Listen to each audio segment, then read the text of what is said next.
এক বছর আগে গাজায় আগ্রাসন শুরু করেছিল দখলদার ইসরায়েল। গণহত্যা আর মানবতাবিরোধী অপরাধের দায়ে অভিযুক্ত দেশটি প্রায় ৪২,০০০ মানুষকে হত্যা করেও ক্ষান্ত হয়নি। যুদ্ধবিরতির ক্ষীণ আশা নিয়ে এক বছরে পা দিল ইসরায়েলের গাজা আগ্রাসন। বিস্তারিত শাওন মাহফুজের প্রতিবেদনে। সীমালঙ্ঘনকারী ইসরায়েলকে শিক্ষা দিতে গত বছরের ৭ অক্টোবর হামলা চালায় হামাস। প্রতিশোধ নিতে সেই যে পাল্টা আক্রমণ শুরু করল দখলদার দেশটি, তারপর থেকে প্রায় ৪২,০০০ নিরীহ ফিলিস্তিনির প্রাণ নিয়েছে তারা।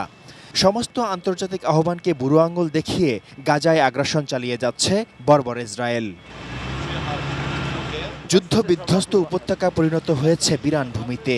লাখ লাখ মানুষ বাস্তুচ্যুত হয়ে মানবেতর দিন কাটাচ্ছেন। পর্যাপ্ত খাবার ও বিশুদ্ধ পানির অভাব। হাসপাতালগুলো ধ্বংস হওয়ায় চিকিৎসা পাচ্ছেন না আহতরা। একের পর এক মিলেছে গণকবর।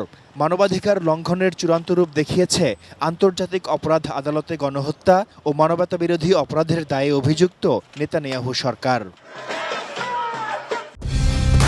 কালার এক্সপার্ট, জর্জ স্যাপ এবং মাইল্ড অন হ্যান্ডস টেকনোলজি সমৃদ্ধ অরিক্স ক্রিস্টাল ওয়াশ আপনার লন্ড্রি এক্সপার্ট।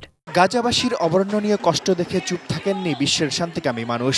নির্বিচারে হত্যা ও ধ্বংসযজ্ঞ বন্ধের দাবিতে বিশ্বজুড়ে বিক্ষোভ করছেন যুদ্ধবিরোধীরা।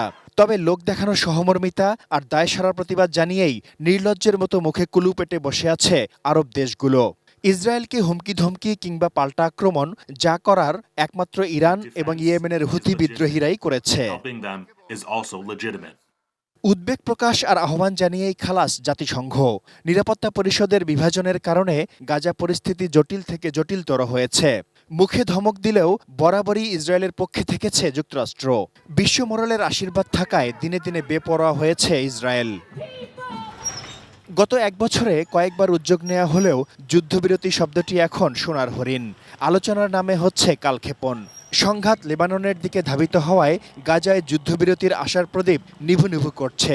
হামাসের হাত থেকে মুক্তি পাচ্ছে না ইসরায়েলি জিম্মিরা। ফলে দীর্ঘ হচ্ছে লড়াই, লম্বা হচ্ছে ফিলিস্তিনিদের মৃত্যুর তালিকা। কেউ জানে না কবে থামবে এই শোষণ, নিপীড়ন, গণহত্যা। Shaon Mahfuz, desk report, ATN news.